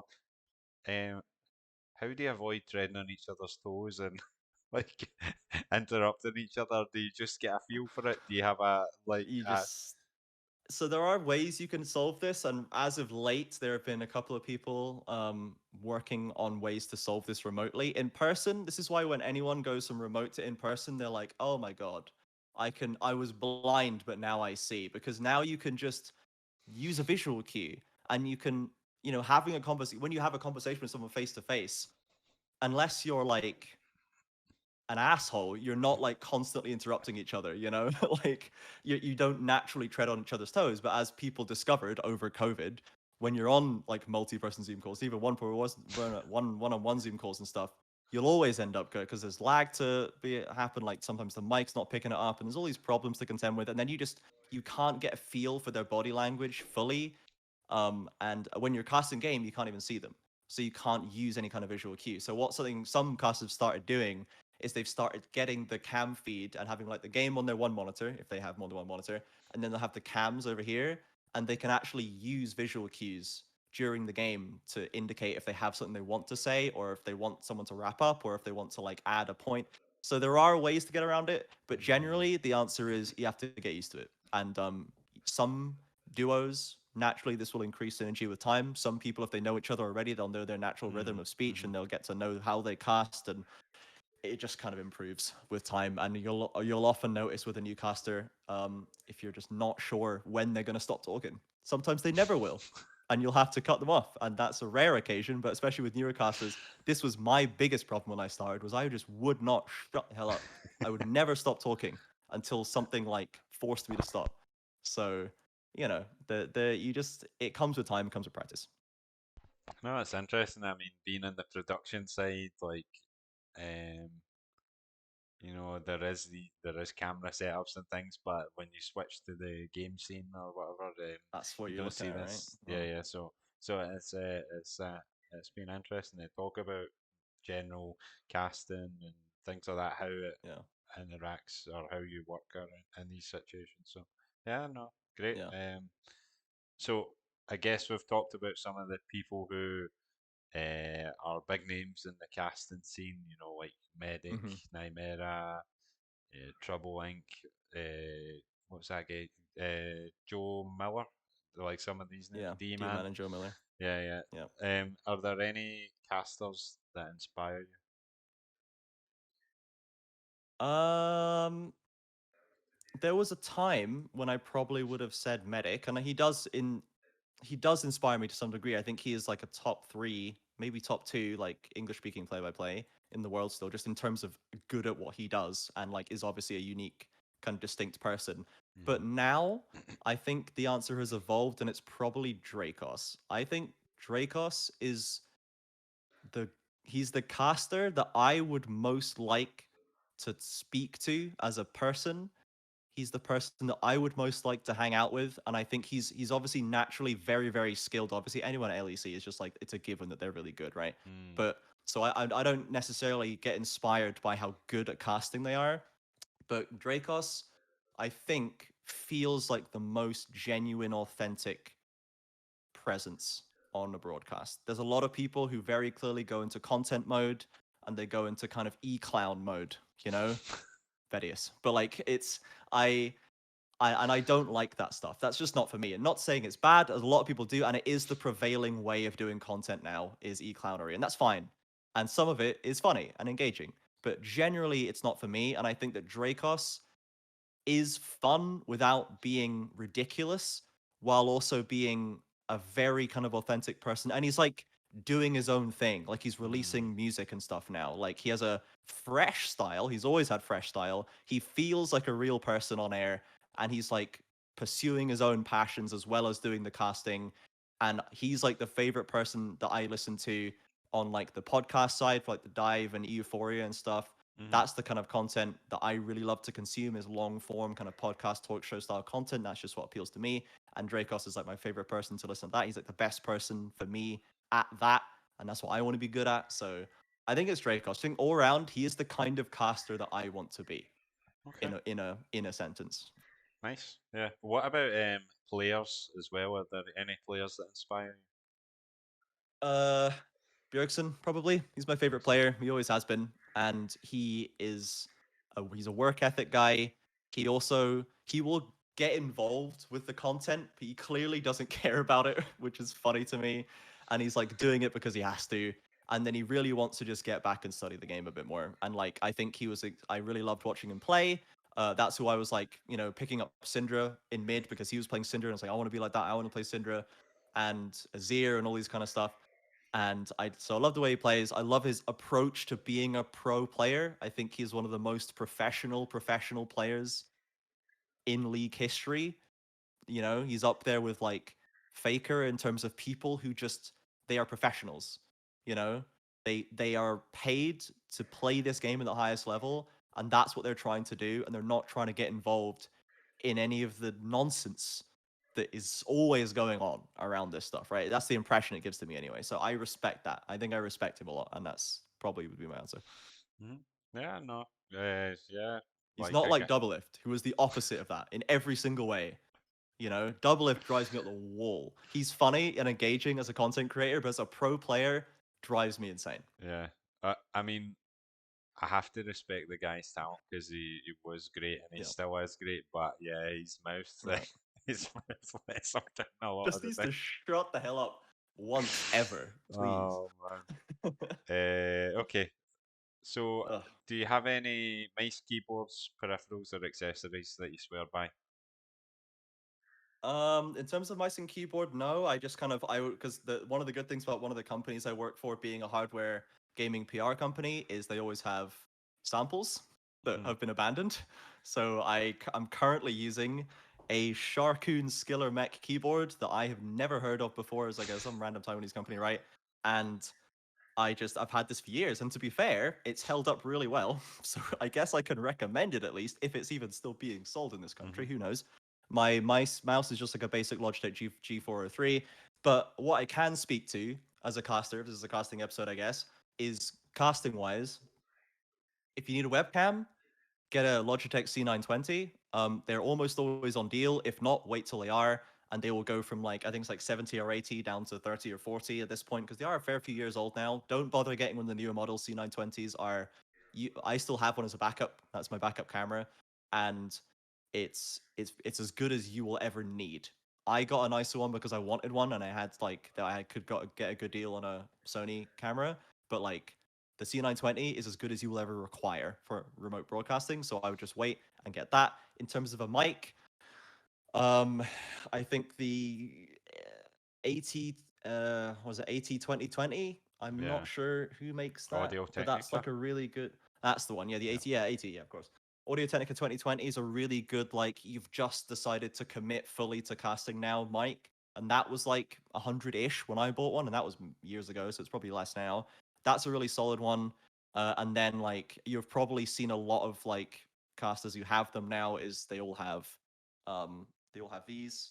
They all have Shure SM7Bs, which is like that's the I am ready to commit to casting and I have money from kind of being paid a little that I will invest into a mic now kind of thing. Mhm. And this mic is also as good as you'll ever need. So webcam, you don't need that much. She 920 will be all you'll ever need. Mic, you will still feel and hear improvements all the way up to the high level stuff, but you don't need to go there straight away. So like get something solid, get an 80-20-20, or maybe then you could get one of those like HyperX ones that are pretty good as far as I'm aware. You get a Rode mic that like are the ones that look more like stage mics, or they have like more studio mic sounds on as well. But there's a lot of options in the mid range, and just get one of those as soon as you can afford it comfortably. I would say that's probably the biggest thing that you will feel the improvement of, because at the end of the day, how you appear 90% of the time is just by voice on remote broadcast. You're on the camera for like 5-10 minute intro normally, doesn't matter that much, and then you get into game and you start shouting, you need a mic that can handle it. And if you don't, it will sound like shit and you will hate listening to it, and everyone will hate listening to it. So even if you're good, they won't want to hear you if your mic is bad. So get a mid-range mic as soon as you can comfortably afford it, and you will be able to tolerate it better, because you've got to get used to listening to your own voice and like tolerating the way you sound as well, to like kind of evaluate yourself as you learn. So get a good mid-range mic, and I think it is worth getting a high-range mic when you can comfortably afford it. Once again, if you're ready to commit fully and like I'm going to put years of effort into this, you can get a Shure FM7B. And I think there's like a mid-range model that Shure came out with last year or something. I forget the code, but I've never had a problem with Shure products as a mic, and I know that Rode also do good mics, and I think Namira used a Rode mic for most of the. You might still do for most of the time when he was casting. Never had an issue with that. And he and Initialize have more experience with studio stuff because their family is like very musical and has like studio equipment. But if you need advice, ask any mid-level caster, and they'll tell you what they use. But I'd say that the stuff that I have now works for me. It's pricey, I would say, comparatively, but I feel the quality. And after 4 years, I was like, all right, you know, I've still made a net gain on casting, so even after investing it. So I guess it's taking up the hobby has not yet been a drain on my finances, so that's good. Cool. Yeah. Should we move on then? It'll be the Mm, highlights clip section now. yeah. Do you have the watch together link there? Yeah. Yeah. Let's get this up. Here we Okay. go. All right. So Yeah. this is the SEL5 obviously. Yeah. This is Um, the end of the clanger, the 60-minute odyssey that was Bomb Planters Scalp Whalers.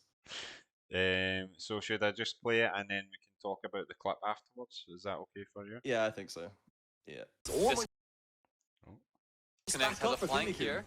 Oh, he does. Oh, he does. He loves the flanks, and he can maybe get onto Kubi. Kubi get that flash. He's not in vision right now. They have to go. They have to do something. There's the engage onto two, straight onto the charm. There's the front line being charmed up, but they did survive it. Cautions the back line. Doesn't find Bum Clean. Only onto Udyr. Disconnect. Slips away on low HP once again. Double root from Roy Boy. They're about beatable. They're about fancy. Bomb Planters with two, but you have to find Jinx. He's flashless. He's cleanseless. He doesn't have the Mikhails. There's the shutdown. Disconnect on the ribbon. Gets that pick, and Bomb Planters at 60 minutes find the ace, and they will push down this mid lane. They have defeated our defending champions.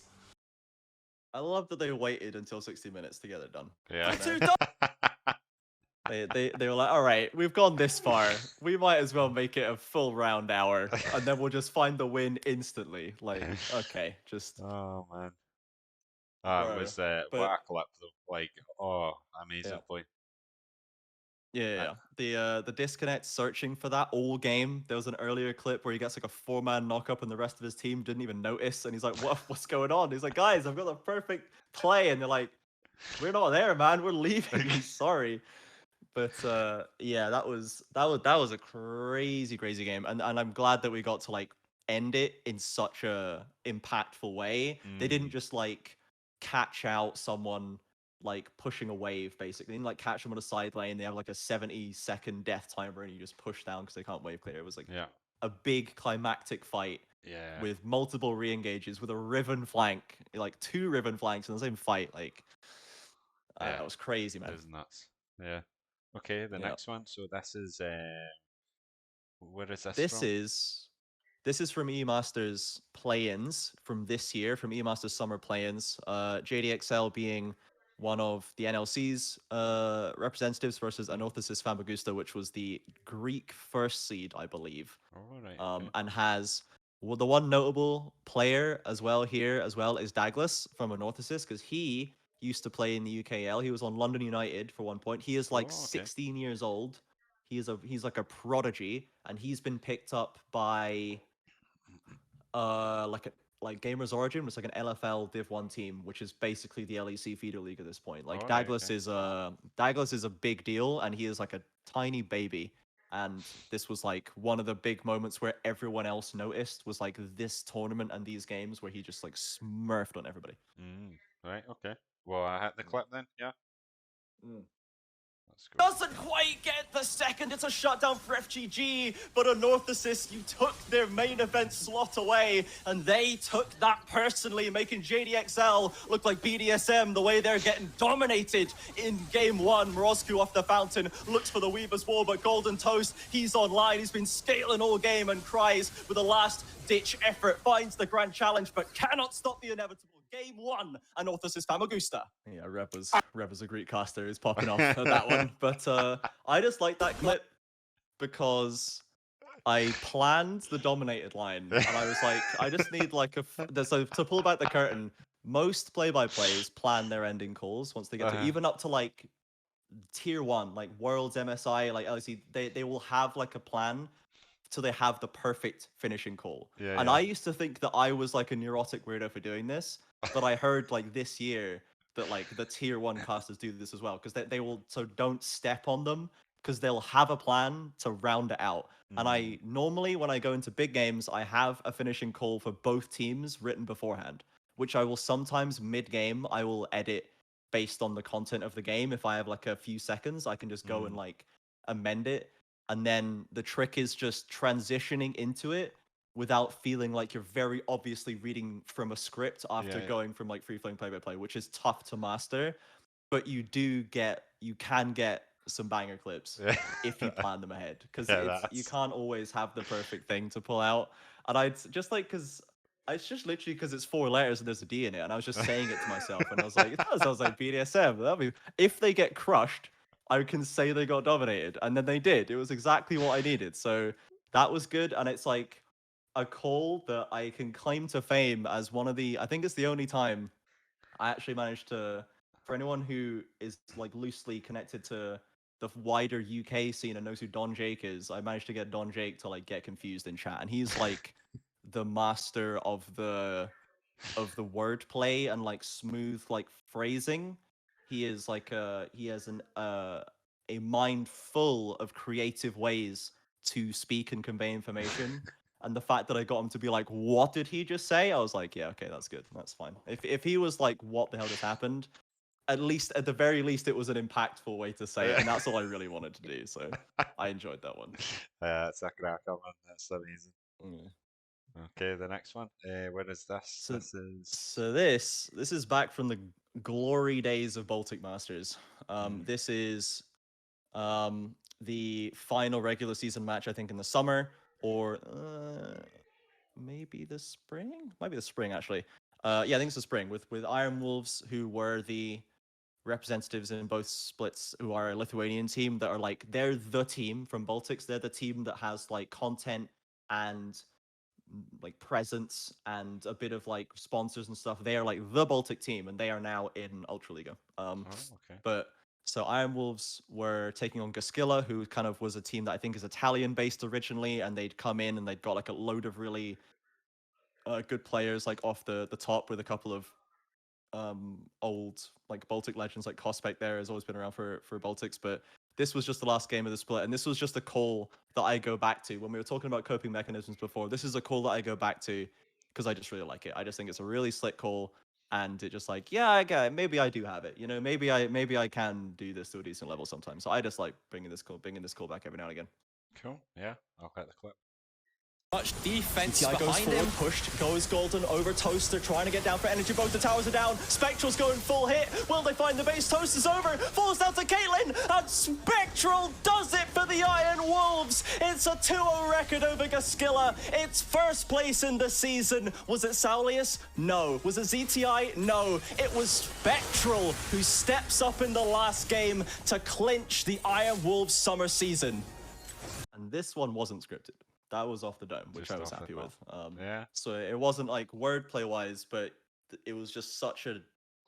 That's like the narrative stuff that, as play by play, you need to be able to weave in to everything Mm-hmm. to really give it that bit of punch. Because like all season long, it had been Saulius the mid laner and ZTI. It's spelled ZTY, but it is pronounced ZTI.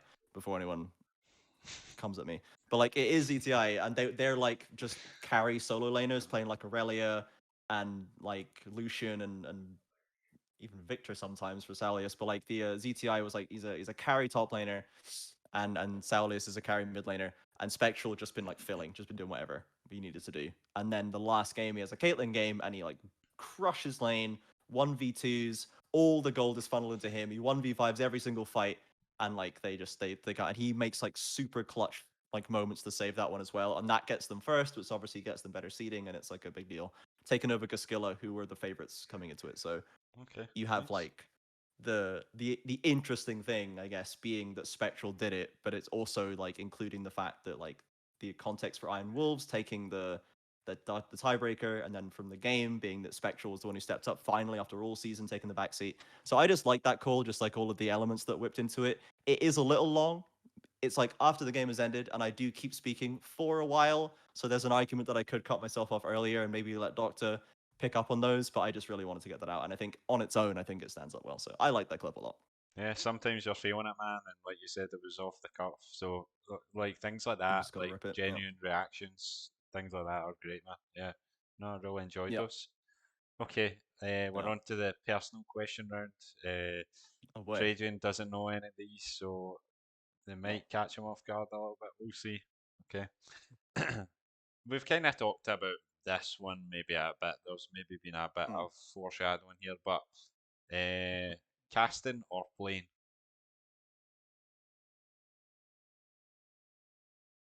It's been casting for a long time, but as I said, I do want to play.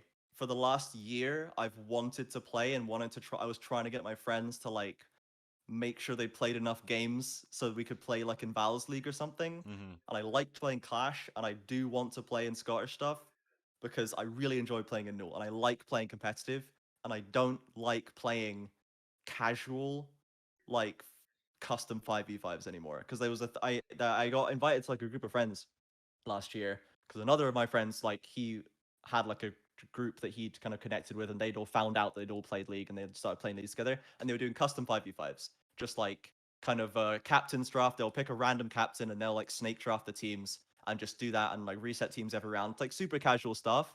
And I found myself getting so tight at like some people just not wanting to try basically and just like doing dumb shit and just being like, ah, whatever. And I'm like, I want to win, man. Like, I don't like need to win, but like I'm trying to win.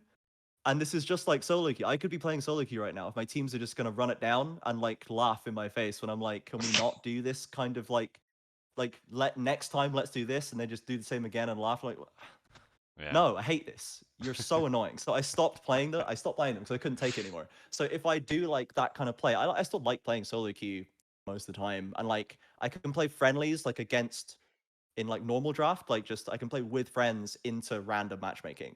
But when it's like custom game, when it's drafted teams that we've drafted a comp together, I want to win and I want to try. So I want to play games like that again, you know? And even if, like I said before, if we go on stage just to get slapped around by a real team, I don't care. I just want to go on and try because that's fun to me. So it's currently casting and it will continue to be casting, but playing is like catching up, you know? I'm never going to be a pro, but I want to play competitive again. That's for sure. Cool, yeah. And this is maybe a question that I skipped out for this one, but I ask most other people. It's Mm. it's probably worth asking off the back of this. You seem like you've got a competitive edge. Were you competitive in other sports or games? Yeah, a little bit. Like, so I tend to pick stuff up and then have quite a short learning curve, but I don't like push past the first plateau, if you know what I mean. Hmm. I did like a bit of competitive when I was really young. My brother and I were like the best chess players in our primary school. He was like the top of the senior ladder, and by senior that's like P6, P7, Hmm. and I was the top of the younger ladder. And then we won like the chess tournament, and like my parents had donated like the trophy for it because we were good, so everyone said it was rigged because like it was called like the McDonald Trophy, and then we both won both of them, and we were both like the people who donated them. But to be fair, we like smoked them all on the board, so they can cry about it. But like, so I enjoyed doing that, and then I played a bit of badminton, like just with like a local club, and then went to like one competition, I think, but I just didn't have like time because I was doing other stuff. I did a bit of competitive swimming at school, and I was like good, but there were two people at my school who were like amazing and they were like doing it all the time and that was their main thing, and I was like good naturally because I'm quite tall and I had like a good general build for it, and I was like good technique, but I was never going to out practice them and get better than them, so I was like good but never as good as them. Mm, um yeah, I tend to like, I enjoy competing and being good at stuff, but I tend to pick up stuff quite quick and then be quite good at it and beat like my friends. But I don't push forward to like commit resources into being properly good at something. So right. loosely, yes, but I've never been like seriously competitive. Actually, that's not true. I can't believe I forgot this. The only thing that I've been good, like actually good, and committed time and been really good at is rifle shooting, like Oh, okay. prone rifle shooting. Right. So I did this at school. As you know, I'm always reminded I did go to a private school in Scotland. It's probably why my accent didn't stick because there was a lot of like multicultural stuff there. So it's not just like a heavy Scottish accent. Yeah. But I did cadets there, and because that's the only way you can do rifle shooting when you're younger. And I did rifle shooting, and I sucked the first time I did it, but I went back, and then I ended up shooting for my school, and we won the British competition, like the British schools competition there once in like full bore, which is like 300 yards, so like 7.62 caliber, 300 yards to 1,000 yards, and we won a load of Scottish stuff. We were like the best Scottish school for many, many years. And then I went to Glasgow Uni and was at the rifle club there, and I was the captain of that at one point, and we like won the Scottish League for the first time in 33 years or something. First Right. time, and because Edinburgh just wins it every single year, basically, because they have like mountains of cash and their own range that's underground, their new fancy Oh, fucking sports facility. So right. they, so we like came out of nowhere, having been like the laughing stock uni for many years because it's Glasgow and everyone just like gets wasted all the time and shows up drunk and doesn't shoot very well. So we had like a really good crop of people featuring two or three people from my school at the same uni in the time, and a kind of like another really good old guy, like older guy who was the captain of that team, and he was like from another shooting background. And we just like had a really good year and clinched it. It's like thousands of points overall. It was like a couple of points margin. That was like the hypest I've ever been, ever, I think, was that. That was like when the scores got read out and we were in Glasgow for the final leg of the tournament and everyone just lost it because it was like 33 years in the making. Actual clown university that just gets wasted all the time just came and like knocked up Edinburgh. It was so, it felt so good, man. It was crazy. And like that was really good. So I've done a bit of that, and I shot for the UK once, like represented the under 17s or under 18s team or something in the Channel Islands tour or something like that. So rifle shooting I have been really good at, but it costs so much money, so much money. The bullets now are something like they're way over £1 a shot, like, and most competitions are like each individual shoot is like 17 shots, Right. and you do like half a dozen at least of those. So you Oh, have to right. pay for your ammo, and then the rifles are thousands, the gear is thousands, the travel is hundreds, Mm, and it's all like geared around wealthy old white people because that's the people who support it. right. So it's vastly overpriced and it's really like gate kept. Like culturally, the people who shoot are generally not good people for unspecific reasons to keep the podcast unpolitical, but like they're not good people generally speaking, right? There's a lot of like just bad eggs there, and it's very like insular. It's not good to Right. like join and pick up, and not just because it's literally guns and firearms, and there's so much like extra security and stuff that needs to come along with that. So it's not like a good easy thing to pick up, but I did it for many years while I was supported by like school and uni to do it, and that was Mm-hmm. that was like my competitive thing, I guess. I can't believe I almost forgot that, but that was my Yeah. competitive thing was rifle. That's the only thing I've been like real good at. No, it's interesting, man. It's certainly different. I never heard Yeah, of this being done before, but yeah, yeah. no, that's cool. As it's funny being the sports club where like everyone is like a lanky weirdo as opposed to like a gym rat. Like, because all the other like sports union stuff is like they're classic built sports union folk, and then we're just like I think the best shooter on our roster was an ex girlfriend of mine who was 4'11" Right, and was just like down here, not going to the gym at all at the time, and just like hanging out. And then she was like clapping adults in UK competitions the whole time, and she was like the right. star of the roster. And then I'm just like a beanpole, and like it was just like a really random group of people, which I liked because obviously I came from like a gaming background, which is obviously a much more like anyone is welcome, I guess. Hmm. Not like, you know, we won't get too deep into gaming culture, but like in terms of like body type and stuff, like there's no limits there, and you Yeah, can yeah, just do what yeah. you want. Like you can be very underweight all the way to very overweight and still shoot just as well. Hmm. Like in theory, being fitter gives you a lower heart rate, so that's technically optimal, but like it doesn't matter up until like Olympic level. So Hmm. it's it was good. It was a good environment to do sports and competitive sports without feeling like I had to be part of like the kind of lad sports union culture, which I was not ready to. I wasn't even ready to go to a belong store on my Right. own. So like Okay. I was not gonna be getting down with the rugby club. You know what I mean? Yeah, all those rugby players that go to belong, all those like Yeah. super alpha macho people that go to belong. Yeah, like Like the Leon, techie beans and the oh yeah, Leons I of this forget. world. Oh yeah, those I'm those surprised by how much bodybuilding there is in the Scottish League community with like Crawford and Leon and Techie. Like, you got some hench oh man. dudes down there. What's going on, man? Yeah. that's That's the that's Glasgow funny. way. They rock Uh up to belong finals like built out like this, and everyone's like, "Oh my yeah, god!" veins popping out their biceps and Yeah. Clearly the gym roided up bag. with like a mix of like steroids and ketamine, and they're Oh, just like sitting down at the belong finals. ah, okay. The next question. How did you come up with your online handle? So I'm like a classics nerd. I like Greek, Roman, Egypt stuff. Hmm. And I have a favorite Roman emperor, like a giant dork, and my favorite Roman emperor is Trajan. So, and I Oh, like okay. the name, and it's like, so originally I was going by CJ because I was like, that's him. I'll just keep it in my name because that's like more or less what I've been called. I've been called that since I came to Scotland. I've been called CJ, Hmm. and I was like, I'll just keep it as that. But you can't get CJ on anything.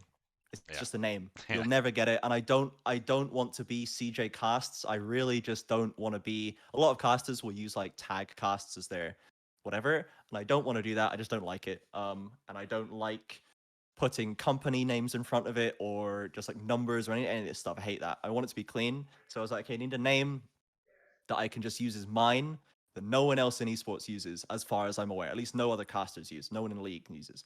So I picked Trajan because I was like, I need something else. The fun fact is, as soon as I'd done that, and I'd thought about it, and I thought about it a long time, so I'm going to change my tag. Like, I'm going to have to stick with this for a few years because if you change it, you need to kind of commit to it. And the plan eventually is to go back to CJ when I'm big enough that I can be the CJ in league. Mm. When I make it, I will go back to CJ at some point. In the same way that like Incarnation goes back to being Jensen, like players Oh goes yeah, back to yeah. using their real names once they're kind of established. I Established. kind of do that maneuver. But as soon as I had set it to Trajan, like hours after I'd posted the tweet and like changed all my handles and everything, I was like, I should have just called myself Siege. Like like Rainbow Six Siege, like the word siege, because it's Mhm. basically CJ. Some people call me Siege anyway, in like a friendly kind of colloquial way, and it's no one else is called Siege either. No one uses that tag. It's also a word that people know how to pronounce when they read it. Because Trajan, there's like 3 ways that people try and pronounce it. You got it right first time, and you're in the minority. Right. Okay. Most people get it wrong, especially when I go to Europe and they all say Trajan or Tryan because it's a J, Oh so they're yeah, used yeah. to Ying it. Wang. Yeah. And I was like, if I'd had this thought 90 minutes earlier, I could have saved myself all this trouble and I could have just used Siege instead. And then that's easier to go to CJ as well. And I was like, fuck, son of a bitch. Like, I was so mad. And like, I just live with it now. And like, Trajan's fine because I don't like the name Trajan. But I was like, that would have been the perfect one. And I didn't think of it until 90 minutes after I posted it. So, So who is whoops, I Trajan? guess. He's a Roman emperor, you said, but what Yeah. was he known for anything? I'm So into history as there's well, so but there's a Trajan's forum and a Trajan's column in Rome. He was the emperor that came before Hadrian, right, and both of them are Trajan is one of the few emperors that's kind of remembered as doing only good stuff the whole right, time. Because a lot of emperors have big highs and lows, yeah, or just lows through most of their reigns. But Trajan like did vast like infrastructural works in the empire and made loads of good political changes and built loads of cool stuff that is still around and was a good idea and was useful. He was just like a good emperor that had no low points and just kind of lived a long time, reigned a long time, died of natural causes, and was just like chill the whole time, basically. So just a chill he's dude. just like one of the he is a chill dude, and he also like built a lot of aqueducts and cool stuff. So Yeah, I think I just liked him as an emperor because like there's so many of the emperors are like nutters, and he just yeah, wasn't. So ah, yeah, fair enough. Yeah, yeah, no, interesting. yeah, Okay, the last question is when you hosted the 1v1 tournament. You had the yeah, classic game soundtrack, and I was a big fan of this. The yeah. the Digimon World soundtrack and some Yeah, other man. games. What else was on that playlist? Like, do you remember? So I had because I have a playlist on YouTube of like retro game OSTs because I like using them for stuff like this, and Hmm. obviously it's like not you don't get DMCA'd with it because it's just like it's from games from 20 years ago, no one cares. Yeah, yeah. So it's from Spyro 3, which is one of my favorite games. Like was probably my favorite PS1 game and was one of my favorite games. Digimon World, of course, as you know. Age of Empires 2 also has some bangers that are on there. And Lego Rock Raiders, which is a game.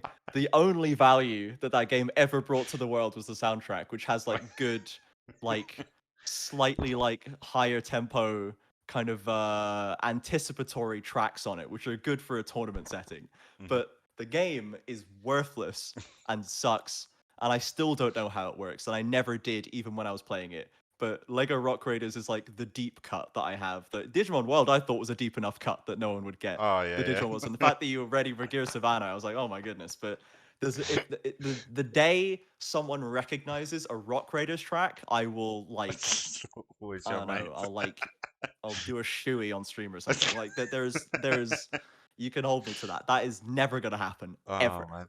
you know. Do you But know that actually? was the I really liked some of the Lego games when I was younger. Like on the PlayStation, there was like the racer one, and then there was Lego Lego Racer. Island. Yep, we had Actually, that. was pretty good. Like, Yeah. I didn't manage to play the Rock Raiders one, but yeah, I do remember Don't bother. it being Don't around bother. at that time, right? But that was kind of what the Yeah. question was leading on to was, what was Yeah. your favorite game growing up? So was that Spyro? Mm. Spyro 3 is definitely a hot contender for that. I think that like I've played it so many times. When the Reignited trilogy came out, I just like Mm. took a weekend off, didn't speak to anyone, like got all my food and stuff in and just sat. I think I was watching The Boys on this monitor and playing all the Spyro games on this monitor. It was like what a banger weekend. No interaction with any other humans, and I wouldn't have it any other way. That was exceptional. So Spyro 3 is probably up there, and I guess now I can like be replaced by the reignited version. But yeah, Mm. Spyro 3 was probably one of them. I'm trying to Was think. Digimon this? World left like a big impact on me, but Yeah.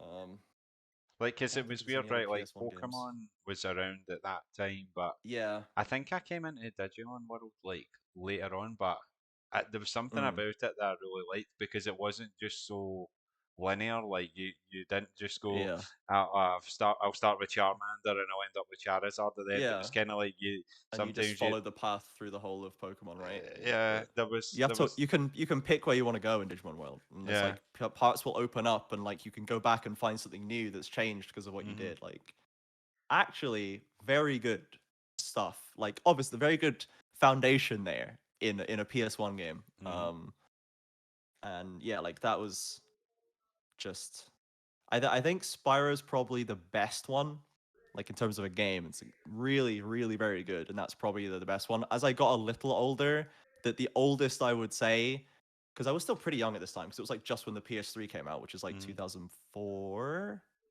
or something or six, something like that. And when Oblivion came out on there, Elder yeah Scrolls Oblivion, that is my favorite game of all time. Not because it's not the best game that I've like, is very much not the best, but it's my favorite game of all time is Oblivion. And that was like my first transition to a 3D kind of fantasy RPG, was seeing mm that at a friend's house, and it blew my tiny mind. And like I love that game so hmm much. And all of its tragedy and horrific jankiness, I love that game. So Oblivion is probably like the most impactful one growing up because I was still pretty young at that time. But from the PS1 era, it is probably Spyro 3. Yeah. hmm It's funny like when you so um I've been talking to a few people recently who are playing Skyrim again, right? And I seen like, you ever see these these like videos in YouTube and people are just like trolling people in the supermarket and they're just saying like NPC lines and stuff like that. Oh yeah, There's like being the Skyrim, yeah, being the Oblivion, yeah, there's, the Bethesda there's like dialogue and a guy and he's just like there's this guy just like looking at cornflakes or something like that, right? And he just goes up there and he's like, they say the weather will change soon or something like yeah, that. And the guy's just like, what? Who is this guy? yeah. Oh, it's There's hilarious, a man. certain charm to the Bethesda to the Elder Scrolls lines, and like there's a bit of that in Fallout as well that kind of Yeah. carries over. But like but Oblivion and Skyrim are really the best and worst offenders for that, and it's so everyone knows what you're doing when you start doing that. Like any gamer will know what you're doing. It's so iconic. Yeah. Just that kind of like stilted dialogue. It's so funny, man. It's Yeah. so good. Ah. I think the only other game that I think was super impactful for me on the PS1 era that I've remembered is Crash Bash. And that Oh, is the yeah, yeah. best Crash game. And I'll die on that hill. Even better than Crash Team Racing. Crash Bash is the best Ooh. like group party game. Crash Team Racing is very good. I've played it, but Crash Bash is it's the best like couch co-op game of that era, and I don't know when a better couch co-op game came out, honestly, because like it's so tight. The games work so well. The music is also a banger. I think there is at least one Crash Bash track on my playlist Mm-hmm. as well from the Warp Room. And it's like it's got like plenty of games and like variety, and it's long and it looks great for a PS1 game.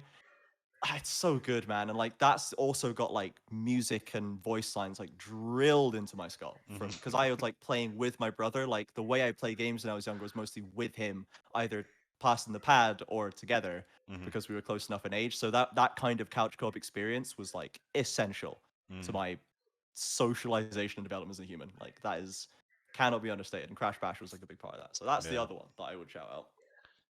Honestly, for me, like, I guess part of my competitive history, like growing up, was playing like Crash Team Racing or Yeah. like one of the games that I really swear by is do you know Time Splitters? Yeah. Yeah. Oh Mm-hmm. my God. Basically, when it came to like secondary school and stuff like that, Mm-hmm. on a Tuesday or a Monday, I would go down to my friend's house, and then on a Thursday, like a group of my mates would come up to my house, and we would play split screen with like a multi tap for the PlayStation One or Yeah. whatever, four of us, and we'd be playing like Yeah. Crash Team Racing or like Time Splitters 2, like 2v2 and Yeah. Halo 2 and these sorts of games. So, ah, like Yeah. it's crazy. Like it. I was talking to one of my mates about it recently. So after a while, like I think it was when the 360 was out or something like that, we started to Mm. like I would bring my 360 down and we'd run a LAN cable. So and it would Yeah. just be like on this 12-inch like CRT TV, and Yeah. you're like, you need to be like some Paul flashy slashy kind of focus Yeah. light to Yeah. even see what was going on the screen. But it's great times. Yeah, man. Yeah. Yeah, I think so. If Crash Bash was one couch co-op, the other one that we sank godless hours into was Star Wars Battlefront Oh and yeah. Battlefront 2 on Yeah. the PS2. That was like P6 or something when Battlefront dropped, I think. And that was like, oh my god, the hours of just playing what is essentially a fairly simple game, like just over and over and over again with my brother. Oh my god, the hours in that one. That was crazy big, the time we put into that. Hmm. That's insane. And like I will still every now and again, just like I have it on the PS2 on the PC now, Battlefront 2 have it on Steam. I'll just Hmm. pick up like Battlefront 2, like the old one, and just play like a Galactic Conquest and just be like, yeah, and that'll take me like 2.5 hours, 3 hours, and I'm like, that was fun, and that's it, you know? It's and like the conquest map for any Battlefront 2 heads and where you can play as all the heroes and villains in like the Mos Eisley section, Hmm. that's the pinnacle of PS2 right there. So yeah, that was probably another one. Yeah. Is there any games that you're currently playing? Like League is your main game, but do you Mm. dip into any story games or anything like that? Yeah, I'm probably about to jump back into League within a week. I can feel my resolve cracking a bit. But I'm currently playing Jedi Fallen Order. I bought like a ton of games on the winter sale because I haven't played like story games for a while. So I have a Mori on the Switch that I'm playing. I have Jedi Fallen Order that I'm playing through. I have Ori and the Blind Forest and Ori and the Will of the Wisps to get to. I will get God of War at some point. That's on the PC right now, so I can get that. Mm. And there was one and Cyberpunk because now that's playable, right? So like I Oh yeah. was just waiting until like Cyberpunk was like, is the dust settled? Are we good now? Like, is it patched like 7 times? Okay, we're probably fine. So I'll play Cyberpunk at some point as well because I originally upgraded my GPU because I was like, because Cyberpunk's gonna come out and I probably won't play it on release, but I do want to play games like that again. Mm. And my old like GTX 970 was choking and dying, so I forked out for a decent 3060 during like the COVID micro Oof. semiconductor pain. I got like a decent one from a local store, so it wasn't like as scalpy, but it was still Mm. like hundreds more than it would be now. Yeah. So yeah, Yeah. Crazy times actually. And I think a lot of people got into gaming actually at that point, right? Just because I mean, yeah. what else was there What to else are do? you gonna do? Exactly. Yeah, it's crazy. Ah, Exactly. no, Yeah. that was good. Yeah, I'm not a big story game guy. Like, Mm. I really like Grand Theft Auto one. Like Grand Theft Auto Yeah. 5 was great. You know, like that was one of the first Hmm. games in a while that I was like, oh, I actually want to play that over everything else. Or maybe pick up God Yeah. of War actually. Um, Yeah.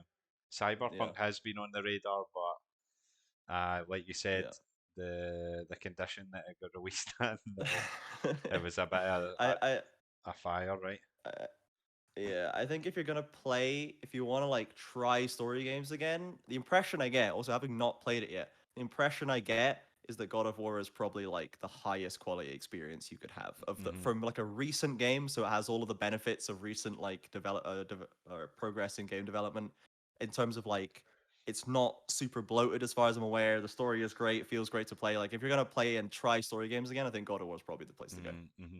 For sure. Yeah. Yeah, man. Thanks for coming on. Trajan, CJ, Siege, Yes. That's whatever you're going to go by next. I'll never get over it, man. I will never get over it. I need to get back to CJ at some point, or I'll lose my mind. Yeah. Yeah. Just like to thank Trajan for being on, and if you could like, subscribe, share, ring the bell. I know that helps. That'd be Yeah. great. Is there any socials you like to plug? Yeah, you can follow me on Twitter at CJ_Trajan. I think I don't really plug my Instagram yet. I kind of just like put it's like a photo repository, I guess. But I think that's Trajan.cj or cj.trajan on Instagram.